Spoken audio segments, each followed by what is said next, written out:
You ask Tiger to calculate. This deals with linear inequalities with one unknown.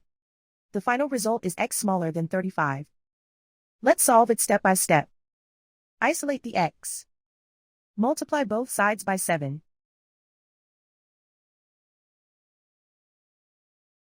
Group like terms.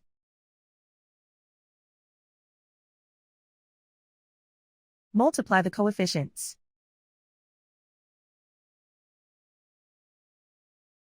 Simplify the fraction.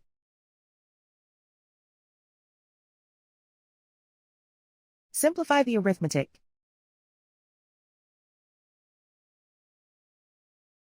Plot the solution on a coordinate grid. And so the final result is x smaller than 35.